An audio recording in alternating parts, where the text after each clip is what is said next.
Aš susikūriau savo tą laimę.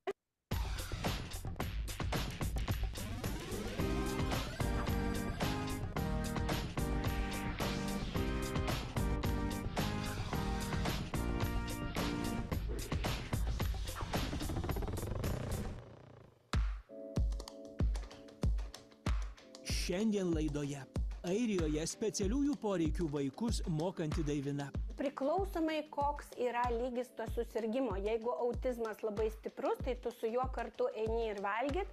Ir, sakykime, iki tualeto daini, neini jau ten į vidų, bet, sakykime, jam padėti kažką ten nurengt ar kažką. Irgi gali būti tokių dalykų. Kas vyksta airiškose vidurinėse mokyklose? Labai daug yra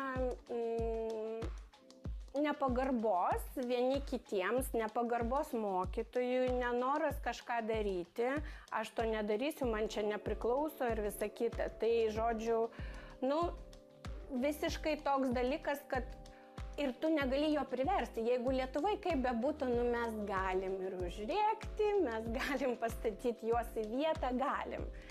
Čia tas nepraeitų. Kita tema. Vaido gyvenimo pradžia buvo labai sunki. Kai ką tik gimiau, daktarai iškart pasakė mano mamai, kad aš neišgyvensiu. Ir, jie sakė, gal 1 ar 2% gal taip išgyvena žmonės. Ligoninėse augęs lietuvis tikrąjį pašaukimą atrado Nyderlanduose, kur dirba jūrinių vėjo jėgainių gamyboje. Tikrai aš kažkaip mačiau viso to prasmę, visų tų vėjo jėgainių prasmę, nes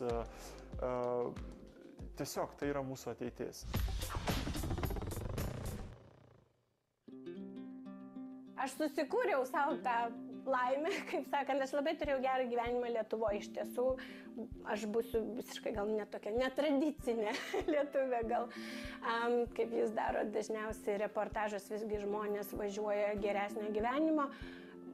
Aš važiavau iš gero gyvenimo, bet aš sugebėjau, kaip sakant, datraukti iki to lygio ir dabar manau, kad taip, aš susikūriau visų pirma, aš turiu draugų lietuvių čia. Man tai yra labai svarbu turėti tą connection su Lietuva.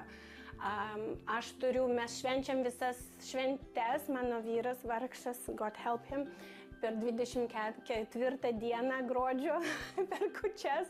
Vargšas turi valgyti 12 patiekalų su majonezu. Vilnietė mokytoja Daivina O'Connor Lietuvoje negyvena jau 9 metus. Iš pradžių paskui airį vyrą ji išvyko į Didžiąją Britaniją, o tada persikėlė į sutuoktinio gimtinę. Pagyveno Dubline, bet galiausiai namus kurti nusprendė Balikotono pakrantės miestelyje Korko grafystėje. Daivina labai gerbiamas ir vietinėje bendruomenėje vertinamas žmogus, nes mokykloje užima itin svarbias pareigas.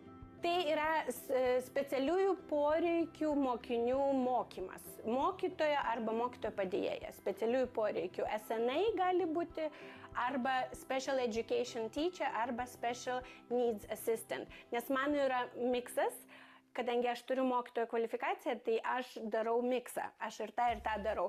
Šiaip yra, kurie Special Needs Assistant, jie nedaro jokių pamokų, jie tik tais, tą psichologinę paramą suteikia ir su tuo vaiku praleidžia visą dieną.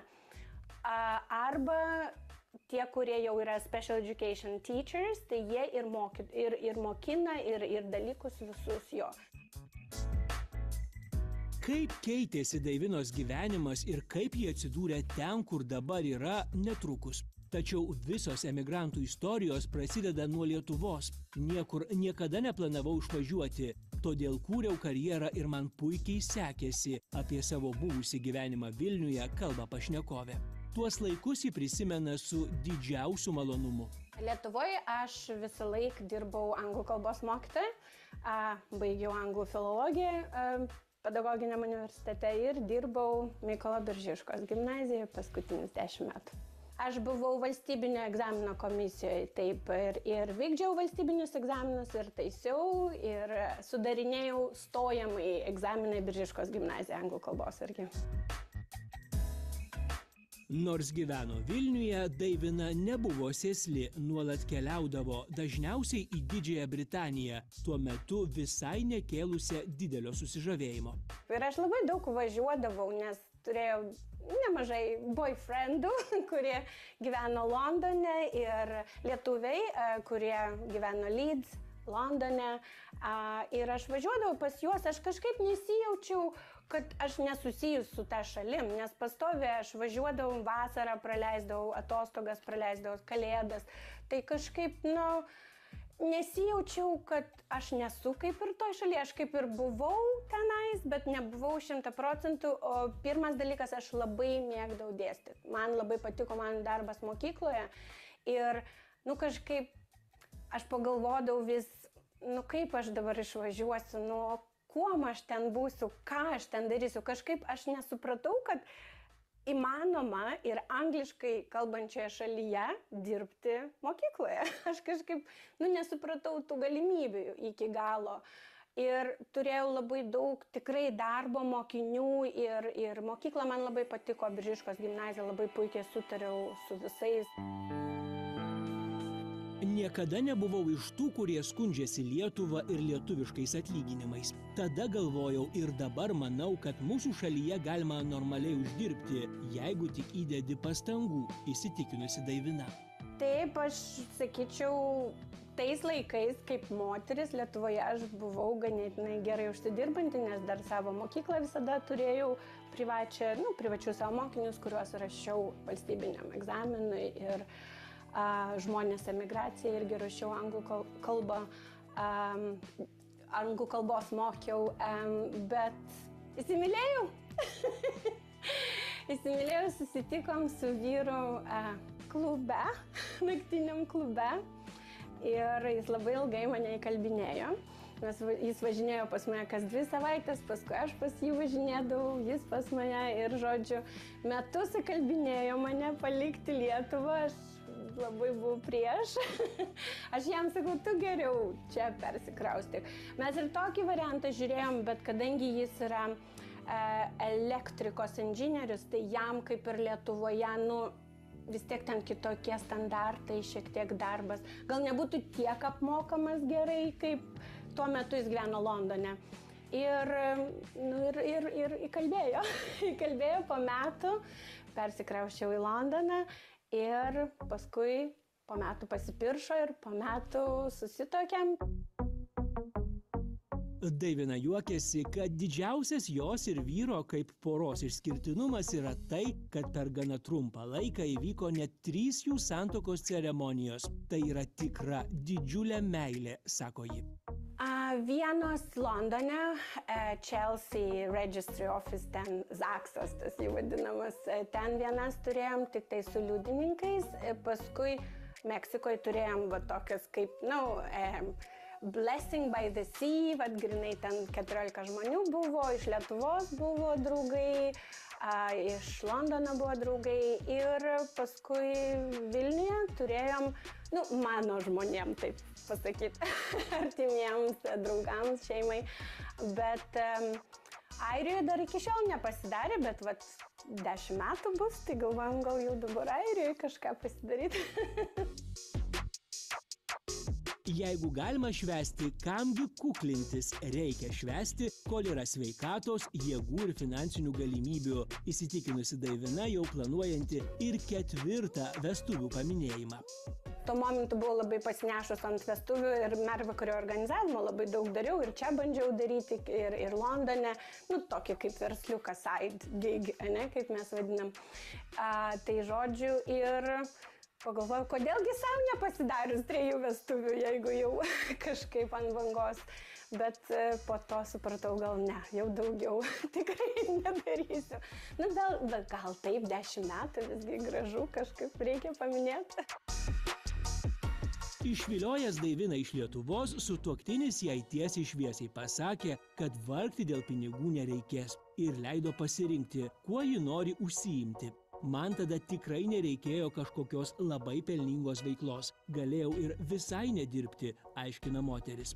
pirmą kartą, kai Londoną atsikrausčiau pas jį, tai pusę metų aš nedirbau ir bandžiau suprasti, ir kągi aš noriu daryti. Ir aš, kadangi tada mokiausi pas Naglį Šulį astrologiją, jis buvo mano dėstytojas ir pradėjau astrologiją užsiimti, labai daug turėjau tų klientų, tada online tik prasidėjo viskas. Bet kažkaip pavargau, rašiau tiesai, by the way, buvau tiesos astrologija irgi. Ir labai, matyt, man toks burnout įvyko, tiesiog perdegiau, supratau, man reikia žmonių. Kažkaip man reikia eiti su žmonėm bendrauti ir po pusės metų pripažino mano kvalifikacijas, tai aš nusiunčiau visus savo dokumentus, tada dar iki Brexit buvo lengva, mum europiečiam, pripažino iš tiesų labai greitai, gal po mėnesio, visas kvalifikacijas ir suteikė man British Qualified Teachers status, tai reiškia, aš pripažinta kaip kvalifikuota mokytoja UK. Kurį laiką padirbusi mokytoja Didžiojoje Britanijoje, vėliau Daivina paskui vyrą išvyko į Airiją, kur ir vėl reikėjo viską pradėti iš naujo. Deja, čia viskas buvo kur kas sudėtingiau, nei ji galėjo įsivaizduoti. Į Airiją mes, kai atvykom, ženkliai sunkiau ėjo pripažinimas mano dokumentų. Airių, ta pati sistema yra sudėtingesnė ir jie labai yra, kaip čia pasakyti, nenorint pasakyti blogai, bet jie yra prieš užsieniečius. Būtent išsilavinimo sferoje jie nenori užsieniečių. Ir jie daro viską, kad nepripažinti, kad nepriimti ir atmesti. Tai net Lietuvos mokslo ministerija turėjo rašyti jiem laišką patvirtinantį, kad taip, pagal susitarimą tokį ir tokį jūs turit pripažinti dokumentus, nes mes European Union, mes visi kartu kaip ir turim pripažinti vieni kitų išsilavinimą. Daivina piktinasi, kad Airijoje specialiai sukurta tokia sistema užsienietį atbaidanti nuo bet kokio noro siekti mokytojo karjeros šioje šalyje. Tačiau lengvai ji nepasidavė. Būdavo jo, kaip į sieną, nes jie darė viską, jie pastojo. Tai va tokio dokumento trūksta, va čia tiek reikia, jie žodžiu žiūri į mūsų kreditus visus, ne? Nes jiem reikėjo išsiųsti, kiek mes padarėm dalykų pedagogikos, psichologijos, anglų kalbos ir jie paskui verčia į kreditus ir turi būti tam tikras skaičius kreditų būtent anglų filologijos ir tam tikras skaičius kreditų būtent psichologijos, pedagogikos ir taip toliau. Ir jie pastoviai kažko jiem trūko, tai to, tai ano, tai žodžiu, tai čia parašo nėra, tai nėra antspaudo, tai čia, žodžiu, red tape, toks grinai red tape. Paskui pripažino, praėjo, čia ženkliai ilgiau, jeigu UK tai buvo ten kaip sviestų tepta, tai čia buvo ženkliai sunkiau ir kiekvieną dokumentą vos nereikėjo versti su antspaudu. Paskui normaliai pripažino ir pradėjau dirbti vidurinėje mokykloje. Tai labai sudėtingas ir atsakingas darbas, kurio bet kuris mokytojas tikrai negalėtų dirbti. Čia reikia daugiau kantrybės, daugiau atsidavimo, bet aš su tuo puikiai tvarkausi. Apie naują darbą su specialiųjų poreikių vaikais kalba Daivina. Airių vidurinėje mokykloje su 16-mečiu aš dirbau, mano pirmas buvo mokinys, jis turėjo ADHD, hiperaktyvumo, kaip jisai tas hiperaktyvumo sindromas, taip. Jūs gavote vieną mokinį, čia ir didžiulė prabanga? Yra taip, kad jie yra tas mokytojas, kuris specialių poreikių mokytojas, jis gali dirbti su vienu mokiniu, gali dirbti su grupė mokinių, priklausomai. Sakykime, dabar pas mane yra klasėje 2 mokiniai. O tada buvo vienas berniukas ir jis laikė 16 metų, jie turi egzaminą, jis vadinasi Junior Cert, Junior Certificate, kaip mes laikom 16 metų, ne? Ten anglų, matematika, airių ir dar vieną dalyką, man atrodo, jie turi laikyti, tai aš su juo ėjau egzaminus, jis viską sakė, aš turėjau paskui jį rašyti. Arba pamokoje mes sėdim, jis negali pats rašyti, aš už jį rašau visus atsakymus. Visada privalau būti pasiruošusi kritiniai situacijai, kad vaikams su specialiaisiais poreikiais, už kuriuos esu atsakinga, gali prasidėti priepuolis. Tai šiame darbe sudėtingiausia, bet iš to didelės dramos nedarau, esu įpratusi, apie kasdienybę mokykloje pasakoja Daivina. Ateini į darbą, sakykime, priklausomai nuo mokyklų, man darbas, nes mokykla yra Korko mieste, prasidėdavo Deer Park, jinai yra Christian Brothers School, jinai yra katalikiška berniukų mokykla. Ir ateini 9:30 prasidėdavo, sakykime, pirma pamoka, eini su jo, sakykime, anglų. Paskui airių, bet airių buvo žiauriai ir jam sunku, ir man, tai mes kažkaip net nedarydavom paskui tos airių kalbos. Tai žodžiu, kažkaip atleido mūsų abu nuo to. Paskui, gerai, kai kūno kultūra, tai ačiū Dievui, aš kažką galiu padaryti, ten pagerti arbatos, pasidėti. Tiesiog aš turiu būti ten, jeigu jam užeina kažkoks priepuolis, ar aš su juo turiu nueiti kažkurią kitą patalpą, kad jį apsaugot nuo kitų mokinių ir kitus mokinius nuo jo, nes kad jam jeigu priepuolis ar kažką, tai aš turiu žinoti kažkiek ir medicinos, kaip su juo tokiais atvejais elgtis. Ir psichologijos, ir kaip jį kalbėti, kaip jį nuraminti ir visa kita. Ir paskui grįžtam, sakykime, matematiką ir jis man sako, ką ten rašyt, kas ten plus tas ir tas, equals ta. Pradžioj tai būdavo formuliruotės kartais, aš galvoju, kas čia tokio gali būti, tai aš jau vadovėlį pasižiūriu, sakau, tu šitą turėjai minti, tai sako, jo, tai ta ženklą, sakykime, kažkokį, matematikos ašgi nežinau, ta prasme, ypač 16 metų, tai ten jau vos ne aukštoji matematika. Daivina pasakoja, kad dirbdama mokytojo padėjėjos darbą privalo išmanyti kur kas daugiau nei tik anglų kalbos gramatiką, kurią mokė Lietuvoje. Čia ji kasdien gilinasi į matematikos, fizikos, biologijos, chemijos mokomąją medžiagą. Tai kaip aš darydavau, aš imu tą vadovėlį, nusifotkinu ir vakare pati mokausi, ką su juo turiu daryti rytoj. Ką daryti? Eini pas tą pagrindinį mokytoją, jis turi duoti tau visą sąrašą. Ką mes darysim. Pliusas yra šito darbo toks, kad man nereikia pačiai planuoti. Kodėl man ir patinka, nes Lietuvoje tai reikėdavo pačiai rašyti planus ir visa kita. O čia tu ateini, tau duoda planą, šiandien darai tą ir tą, toks vadovėlis, tokie puslapiai, tokia tema. Ir varai, ir į priekį ten pasifotkini, namuose pasiruoši. Specialiųjų poreikių vaikų ugdymą ir jiems skirtą tokių mokytojų kaip Daivina asmeninę priežiūrą Airijoje pilnai finansuoja valstybė. Anot pašnekovės, į šią sritį čia žiūrima itin rimtai ir kiekvienais metais sąlygos tik dar labiau gerinamos.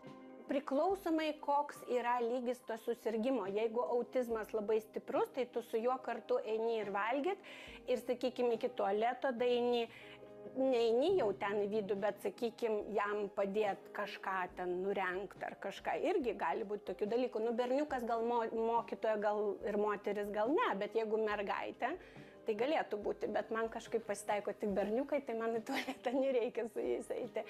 Bet jo tu tampi jo geriausias draugas ir, sakykime, yra taip, kad mokytojai negali nieko jam daryti be manęs, aš turiu visada būti. Sakykime, kažkokia situacija, tai mokytojas negali ant jo ten balso kelti, negali ten kažką aiškintis, aš būtinai turiu būti, nes aš jo kaip advocate, sako, aš turiu jį apginti, aš turiu apsaugoti, aš su tėvais turiu palaikyti ryšį, jeigu jam kažkas negerai, sveikata ir taip toliau. Čia labai priklauso nuo condition, koks yra. Bet šiaip jo, aš esu kaip jo pagrindinis žmogus mokyklai, su juo visą dieną, taip. Nors dirbti su specialiųjų poreikių vaikais nėra lengva, Daivina sako, kad savo darbo nekeistų į nieką. Tiesą pasakius, aš nenorėčiau dirbti airiškoj viduriniai su paaugliais. Ypač kokiam Dubline, tai tikrai ne. Korke, pas mus čia East Cork yra labai geros mokyklos šiaip. Čia labai, tokia skaitosi family area ir labai geros mokyklos, tokių problemų nėra, bet kokiam Dubline tai aš tikrai nedirbčiau. Jie yra ganėtinai tokie, kaip čia pasakyti, nemandagus, aršus ir tikrai ten su jais labai sudėtinga. Specialiųjų poreikių vaikai ženkliai lengvesni, su jais lengviau dirbti, nes jeigu tas vaikas ir kažką padaro, tai tik dėl to, kad jis savęs kontroliuoti negali. O ten neurotypical vaikai, tai jiegi save kontroliuoja ir specialiai daro. Daivina sako, dažnai girdinti blogus lietuvių atsiliepimus apie mūsų šalies jaunąją kartą. Tačiau jos nuomonė, Lietuvos jaunimas žymiai pavyzdingesnis ir geriau išauklėtas nei airių. Nesutinku pilnai, galbūt mano experience toks buvo, kad aš dirbau Biržiškos gimnazijoje, kur tikrai ateidavo labai vaikai pasiruošę mokytis ir visa kita, bet ašgi gyvenau ir Viršuliškėse, ir Justiniškėse, ir Fabijoniškėse, kur mačiau visokius vaikus. Bet tikrai ne. Mūsų paaugliai, jie supranta, kad jie gali būti nubausti. Nors čia Airijoje vaikai gali nužudyti iki 18 metų ir jie niekada neis į kalėjimą. Ir jie bus saugomi iki 18 metų. Nes čia yra visiškai jie neteisinami ir dėl to yra antiek elgesys toks, kad, sakykime, jeigu aš einu gatve ir aš matau grupę paauglių, aš geriau pereisiu į kitą gatvės pusę. Aš vyrų, sakykime, nebijočiau, vyrų grupę, bet vakare paaugliai, tai aš tikrai eičiau į kitą pusę arba vengčiau eiti. Mokykloje airių paauglių problemos matosi ryškiausiai, tačiau mokytojai dėl to negali nieko padaryti. Labai daug yra nepagarbos vieni kitiems, nepagarbos mokytojui, nenoras kažką daryti, aš to nedarysiu, man čia nepriklauso ir visa kita. Tai, žodžiu, visiškai toks dalykas, kad ir tu negali jo priversti. Jeigu Lietuvai kaip bebūtų, mes galim ir užrėkti, mes galim pastatyti juos į vietą, galim. Čia tas nepraeitų. Čia reikėtų jau labai atsargiai, nes iš karto tėveliai prisistato, iš karto čia mokytojas labai grubiai elgesi ar dar kažką, tai žodžiu, čia labai reikia švelniai. Kad papildomai užsidirbtų, Daivina dirba ne tik airiškoje vidurinėje mokykloje, bet ir yra privati suaugusiųjų mokytoja. Aš dėstu Irish English. Tokių nėra žmonių, visi arba orientuojasi į British English arba į American English, į tos standartus. Gal kam reikia Australian, New Zealand, nežinau. Bet būtent Irish nėra specialistų, kurie mokina būtent kokia ta airių kalba, kaip jinai skiriasi, būtent tą žodyną airišką duoda, apie kultūrą, kažkiek ir gramatiką. Privačių anglų kalbos pamokų poreikis Airijoje didžiulis. Daivinos paslaugų reikia į šią šalį plūstantiems ukrainiečiams, lenkams, latviams, estams, taip pat be abejo ir lietuviams. Matot, yra tokia situacija, ir čia mūsų esteite dabar yra 6, atrodo, šeimos lietuviai, ne? Čia yra labai didelė community, labai daug lietuvių bendryje. Ir labai daug vietų, kur lietuviai dirba, iš tiesų ten nereikia labai daug anglų kalbos. Ir labai daug žmonių taip ir gyvena. Su draugai lietuviai, vyras, žmona, ta prasme, nėra kur jiem bendrauti su tais airiais ir kitataučiais. Jeigu bendrauji su kitataučiais, vis tiek ten ir tų pačių tokia kalba neypatingai. Ta prasme, jie bendrauja bendratim. Arba dažniausiai lietuvių kalba, sakykime, aš jau turiu tą list of Lithuanian mistakes. I living in Dublin. Yes, I living. Ir bandau paaiškinti, jeigu tai nuolatinis veiksmas, tai I live. O jeigu norit pasakyti, kad laikinai, tai tada am living, nepamirškite tą am. O jie šneka, sakykime, arba su kitataučiais, arba su airiais. Ir gal negirdi to am, ane? Ir taip pripratę, ir jie visi I living, I doing, I working, ane? Ir nėra tos taisyklingos kalbos. Laikų, sakykime, nesupranta ir maišosi dėl tų pagalbinių žodelių ir taip toliau. Ir tiesiog taip susiklostė, kad jiem nereikėjo tos kalbos. Bet kadangi dabar lietuviai labai aktyviai integruojasi į tą vidutinę klasę Ir vis tiek toliau integruotis į visuomenę reikia labiau taisyklingos kalbos iš vienos pusės, iš kitos pusės. Na ir patiems norisi šnekėti taisyklingą kalbą, sakykime, vaikai šaiposi iš tėvų, nesako, aš negaliu nieko pasakyti, vaikai iš manęs juokiasi, pastovi, kaip tu mama šneki ir taip toliau. Tiesiog nori išmokti, nes atėjo laikas tiesiog išmokti arba neseniai atvykę. Nors labai daug dirba, Daivina pasakoja, kad kiekvieną dieną stengiasi rasti laiko pasidžiaugti savo naujuoju gyvenimu Balikotono miestelyje, garsėjančių itin vaizdingomis apylinkėmis. Čia yra Balikoton, rytų Korkas, čia yra kurortas. Anksčiau mūsų šitas estatas buvo holiday homes, tai čia buvo kaip, dačios, nevadinamos taip, vasarnamiai. Paskui, kai buvo keltiškas tigras ir pradėjo labai statyti daug namų, ekonomika turėjo labai didelį pakilimą Airijoje ir pristatė labai daug namų ir tokiose vietose, kur anksčiau buvo tik tais, grinai poilsio zonos. Bet visgi aš, kai vėliau nueisim, parodysiu, jums yra daug čia tų tokių namukų, caravans, nes jų yra kaip vasarnamiai, tie tokie caravans, tai čia taip jie leidžia savo atostogas, tai čia jų yra išvažiavimas prie tos dačios vadinamos, ne? Ir atvažiuoja labai daug, čia mes turim Sea Church, tai yra iš bažnyčios, kaip ir Vilniuje, ne? Padarė iš bažnyčios koncertų vietą, tai lygiai taip pat čia. Ir atvažiuoja labai daug airiškų stand-up comedians, atvažiuoja labai daug koncertų, žodžiu, pasirodymų. Čia tikrai jautiesi kaip Dubline, nes pastovi kažkas vyksta, labai daug čia aplinkui barų, restoranų, pastovi kažkas vyksta. Nors po 9 metų emigracijoje sugrįžti atgal į Lietuvą dabar būtų sudėtinga, Daivina neatmeta tokios galimybės ir sako, kad giliai širdyje yra didelė patriotė. Mes, žinokit, aš negaliu pasakyti, kad ta tema uždaryta. Mano vyras myli Lietuvą dar labiau negu aš. Aš tai labai myliu Lietuvą per Euroviziją. Čia aš esu viena iš tų lietuvių visur. Balsuokit, chebra, toks numeris iš visų telefonų. Dabar Silvestrą mes visi mylim, visi balsuosim.